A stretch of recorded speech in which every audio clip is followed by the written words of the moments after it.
जनतेच्या हक्काचं खुलं व्यासपीठ, आवाज जनसामान्यांचा। Live Maharashtra one news. गजब हो गया।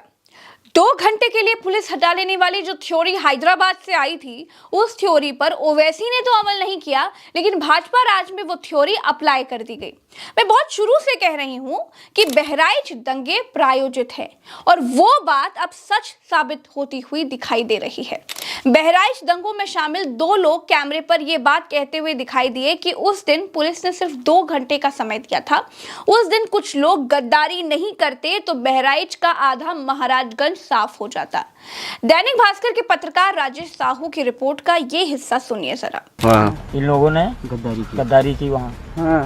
ये सारे सस्पेंड हो गए हैं। दोस्तों, अब ये कुछ लोग हैं कौन? क्या पुलिस में ही वो कुछ लोग हैं?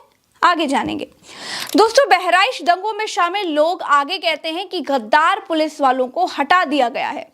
दुनिया अब तक यही समझ रही थी कि पुलिस वालों को ठीक से ड्यूटी न करने के कारण हटाया गया है, लेकिन बवाल में शामिल लोगों का कहना का मतलब बिल्कुल साफ है कि ठीक से दंगा ना होने देने के एवज में उनको हटाया गया है।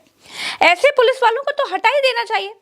जब 2 घंटे का समय दिया था तो फिर लाठीचार्ज करने की क्या जरूरत थी? दोस्तों, आगे दंगों में शामिल व्यक्ति कहता है कि आग लगाने के लिए कोई एक व्यक्ति तय नहीं था। जो भी आगे चल रहे थे वो आग लगा रहे थे। उसमें मुसलमानों का शोरूम, अस्पताल वगैरह वगैरह सब कुछ था और वो सब फूक दिए।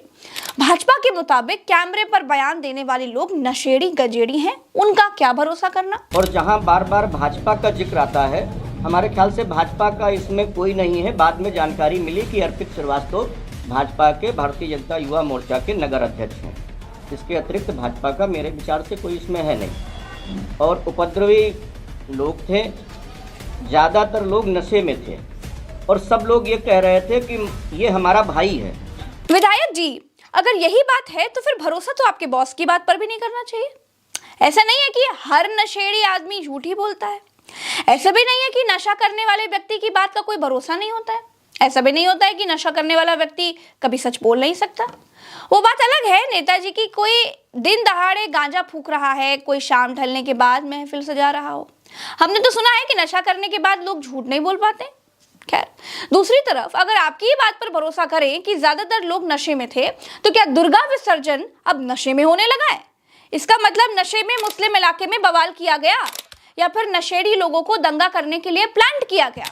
क्योंकि दुर्गा विसर्जन में कोई भक्त कभी शराब पीकर या फिर गांजा पीकर के तो नहीं जाता होगा। जो बात मैंने पहले कही थी और फिर मैं दोहराता हूं, उत्तर प्रदेश में दंगा कराने का काम बहराइच में अगर किसी ने किया तो भारतीय जनता पार्टी के नेता उसमें शामिल थे। दोस्तों, दंगों में जिन लोगों के नाम सरकारी पन्नों पर चढ़े हैं, उनका धर्म सुनकर आपको पक्षपात की बू बिल्कुल साफ आने लगेगी।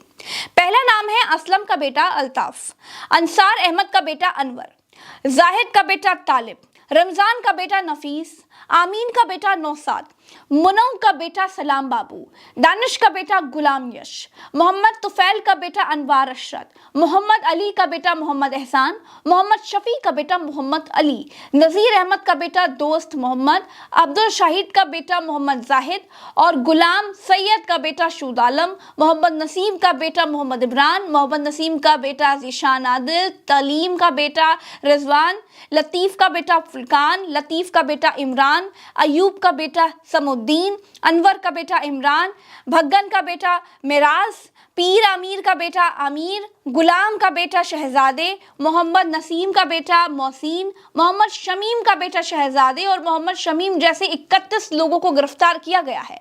अब आप नाम देख लीजिए, ये लोग कौन हैं? इन लोगों ने आपस में डांडिया खेलकर दंगे तो नहीं कर दिए होंगे, लेकिन ज्यादातर नाम तो एक ही धर्म के हैं। किन लोगों ने गोपाल को छत पर चढ़ाया था भाई?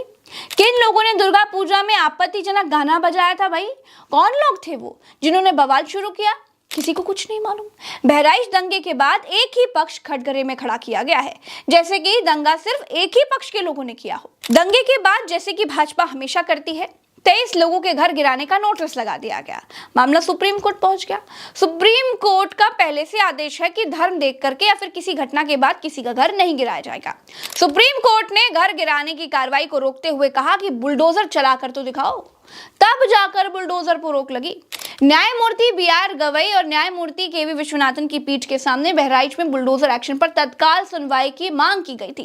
कोर्ट ने कहा जब तक इस पर ठीक से सुनवाई ना हो बुलडोजर नहीं चलेगा। दोस्तों, जैसे ही कोई घटना होती है वैसे ही सरकार को याद आ जाता है कि गुरु घर गिराना है, और घर किसी मुसलमान का निकल आए, किसी यादव का निकल आए तो क्या ही कहने, अंधा क्या मांगे दुआ।